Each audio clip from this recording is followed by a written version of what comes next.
ইউনূস সাহেব যেন বা আমেরিকান এজেন্ডা নিয়ে বাংলাদেশে উঠে পড়ে লাগছেন। তার মিথ্যা আমেরিকান দালালির ভাণ্ডটা ফেসে গেছে, প্রকাশ হয়ে পড়ছে। গতকালকে চ্যানেল 24-এর একটা নিউজ, খুব ইন্টারেস্টিং নিউজ। আপনারা জানেন গত কয়েকদিন ধরে রোহিঙ্গা ইস্যুকে কেন্দ্র করে ইউনূস সাহেবের মেলা তৎপরতা দেখা যাচ্ছে, এটা সেটা সম্মেলন করে বেড়াইতেছে। Whatever the case may be, সম্মেলনের নামে উনি যাই কিছুই করেন না কেন, সেখানে জাতিসংঘের পক্ষ থেকে যিনি মিয়ানমারের র্যাপোর্টিয়ারের দায়িত্বে আছেন, আমি র্যাপোর্টিয়ার ব্যাখ্যা করতে দিচ্ছি একটু পরে আপনাদেরকে, তার নাম হলো টম অ্যান্ড্রুজ। টম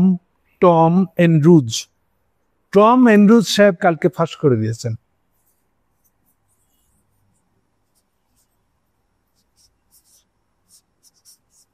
কি পাশ করেছেন? তার দায়িত্ব কি? তিনি র্যাপোর্টিয়ার।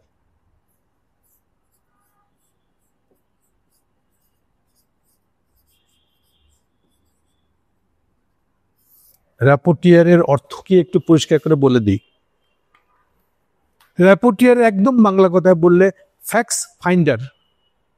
অর্থাৎ যে কোনো দেশে একটা ঘটনা ঘটলে ইউএনের যেসব বডিতে এগুলো নিয়ে আলোচনা হয়, প্রধান তর্কের বিষয় হয়ে যায় প্রায়শই যেখানে ফ্যাক্টসটা কি, মাঠের ফ্যাক্টসটা কি।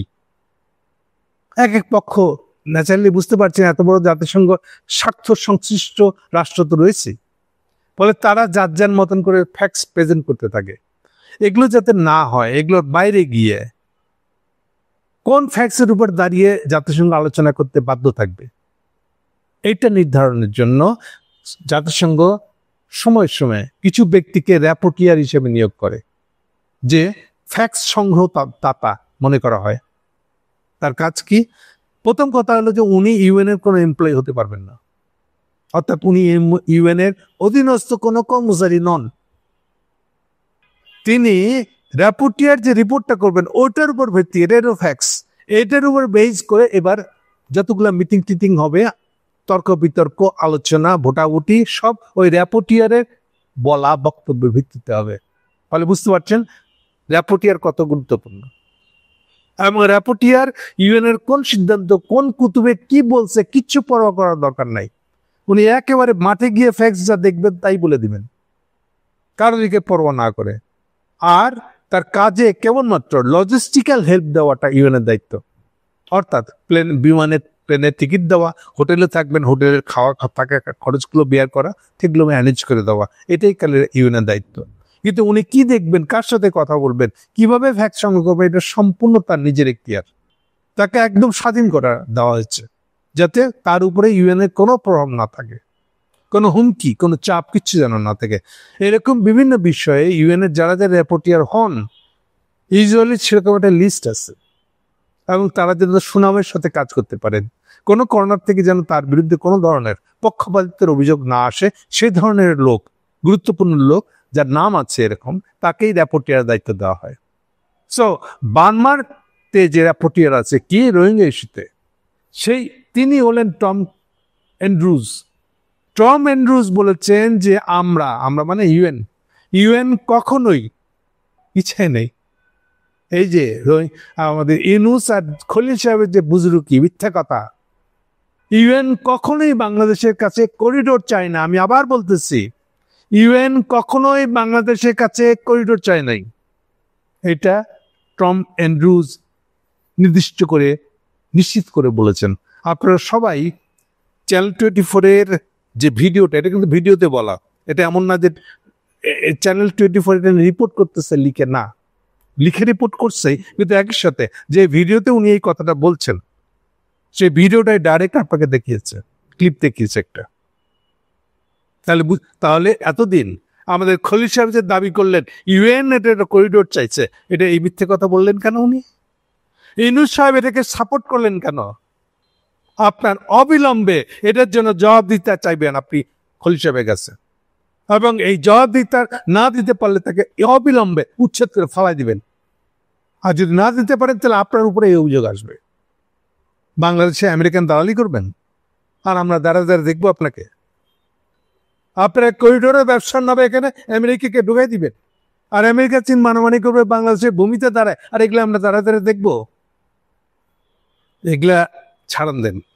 ইউনূস সাহেব সময় থাকতে এগুলো থেকে ছাড়ান দেন, নিজের সংশোধন হন নিজে নিজে, নাহলে পরিণতি খুবই খারাপ হবে। আমাদের কিচ্ছু করার থাকবে না আপনাকে বাঁচানোর। টম অ্যান্ড্রুজের আরো বক্তব্যগুলো দেখেন, পরিষ্কার করে বলতেছেন মানবিক সহায়তার জন্য আমরা কোনো করিডোর চাই না বাংলাদেশের কাছে। সোজা কথা হলো যে ইউনূস আর কলি সাহেব যারা মিথ্যাচার দালালি করতেছেন আমেরিকানদের, এইটাই এই টম ক্রুজের বক্তৃতায়, এই বক্তব্যে পরিষ্কার। টম ক্রুজ সেই জন্য বলতেছেন রোহিঙ্গার সমস্যাটা খোদ আমেরিকানরাই, ওয়েস্টরাই নিজেকে উইথড্র করে নিচ্ছে, কারণ ওখান থেকে লাভ বেরোনোর সম্ভাবনা খুব কম। কোন লাভ? তাদের লাভটা কি আসলে? গতদিনও আমি আপনাদের কাছে একটা প্রশ্ন রাখছিলাম, বাংলাদেশের কক্সবাজারের সমস্ত ওয়েস্টার্ন লোকেদের একটা করে অফিস, না হলেও একটা করে তাদের দেশের এনজিও এখানে ঘাঁটি খুলে বসে আছে, কেন? রোহিঙ্গা থাকার জন্য না। যদি তাই হতো তাহলে রোহিঙ্গাদের পালা পোষার জন্য যে খরচ, সে খরচ বাংলাদেশের এই ইউনূস সাহেব এখন জোগাড় করতে পারতেছে না। মাত্র 35%, এই বছরে নতুন বছরে যে 35% যে অর্থ লাগবে তার মাত্র 35% কমিটমেন্ট পাইছেন উনি। বাকি 65% কি হবে? খরচের দায় দায়িত্ব কে নেবে? কাউকে খুঁজে পাওয়া যাচ্ছে না। তাহলে তারা এখানে অফিস করে বসে আছেন কেন? কোনো জবাব নাই। অ্যাকচুয়ালি তারা বসে আছেন যে কারণে, এগুলো দিয়ে হসপস লাগায় বার্মিজ গভর্নমেন্টকে বাধ্য করে তারা যেন ওখানে ব্যবসা করতে ঢুকতে পারে। কারণ এই কারণটা আপনাদেরকে মনে রাখতে হবে। বার্মা আমাদের মতনই 48 সালে স্বাধীন হয়েছে ব্রিটিশদের থেকে, কিন্তু স্বাধীন হওয়ার পরে তার আভ্যন্তরীণ রাজনৈতিক গোলযোগ বা স্থিতিশীলতা তারা কখনো প্রতিষ্ঠা করতে পারে নাই। সেগুলো অনেক ডিটেল বক্তব্য আমার লেখায় পাবেন, আগ্রহীরা খুঁজে নিতে পারেন। 17 সালের আশেপাশে যতগুলো লেখা আছে আমার মানমা প্রসঙ্গে, সেগুলো নিয়ে দেখতে পারেন। সার কথায় ছাড় পরিণতি এতে হয়েছে যেটা, তবুও একটা শর্টকাটে বলতেই হচ্ছে, এরা ছিল আসলে জাপানের হাতে ট্রেইনড একটা সশস্ত্র গ্রুপ, তাদের ভাষায় মুক্তিযোদ্ধা আর কি, আমরা যেগুলোকে মুক্তিযোদ্ধা বলি সেই কাহিনী আর কি। 30 জন লোককে ট্রেনিং দিয়েছিল, প্রধান 30 জন। এই প্রধান 30 জনের এখন মধ্যে 1 না 2 জন বোধহয় বেঁচে আছে, বাকি সব মারা গেছে। আর অং সান সুচির বাবা ও ছিল ওই অং সান আসলে ওই 30 জনের একজন। পরবর্তীকালে 30 জন ভাগ হয়ে যায়, যারা যারা আর্মিতে গেছে আর যারা যারা পলিটিক্সে আসছে, এবং আলটিমেটলি যারা আর্মিতে ছিল তারাই ক্ষমতা দখল করে 62 সালে, যদিও ইলেকশন একটা হয়েছিল 58 সালে। সো 62 সাল থেকে তারা এই গন্ডগোলের কারণে, আভ্যন্তরীণ গন্ডগোলের কারণে কখনোই বিদেশি পুঁজি তাদের দেশে আসতেই দেয় নাই। এর অর্থ কি? এর অর্থ হলো এর মাটির নিচের সম্পদ ভর্তি, কোনোটা এক্সপ্লোর করে দেখা হয় নাই, সুযোগই দেয়নি, যেহেতু কোনো বিদেশি পুঁজি কোনো ওয়েস্টার্ন কান্ট্রিকে সে বার্মাতে অ্যালাউ করে না ঢুকতে। ফলে এই যে মাটির নিচের সম্পদে ভরপুর, এটা দেখে আর এই ওয়েস্টার্ন ক্যাপিটাল সহ্য করতে পারে না লোভের ঠেলায়। এই জন্য এভাবে সেভাবে যেভাবে পারে এটা তাকে দখল করতে হবে।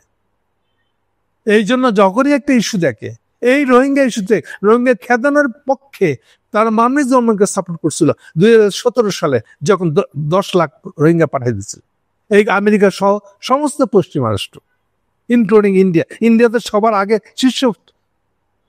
শীর্ষমণি ছিল, সেই তো বুদ্ধি দিয়া মুসলমান খেদানোর বুদ্ধিটা বার্মিজ মিলিটারি সরকারকে দিয়েছিল। আর আজকে কি হচ্ছে, এটা আনসার্টেন হয়ে গেছে। আর এই আনসার্টেনিটির ভিতরে গায়ে পড়ে যেচে ইউনূস আর এই খলিল সাহেব, ওর ভিতরে আমেরিকান স্বার্থ খুঁজতেছে। আমেরিকানরা চায় না, কিন্তু ওনারা জোর করে জবরদস্তি করে আমেরিকানদেরকে করিডোর দেওয়ার নাম করে বার্মাতে ঢুকার রাস্তা করে দেওয়ার চেষ্টা করেছে। কি বলবো, ন্যূনতম মাথায় গেলু থাকলেও এই জিনিসটা হয় না। যেখানে আমেরিকাটা নেওয়ার জন্য প্রস্তুত না, সেখানে ওরা জবরদস্তিতে আরাকান আর্মিকে যেন আরো ভালো করে বাংলাদেশে এসে রসদ নিতে পারে। এবার যে ওয়াকার সাহেব চায়না গেছিলেন, চায়না কি বলছে ওয়াকার সাহেব জিজ্ঞেস করেছিলেন এই আরাকান আর্মি ব্যাপারটা কি, এটা তো বারে বারে আমাদের জেলেদেরকে ধরে নিয়ে যাচ্ছে, মারছে।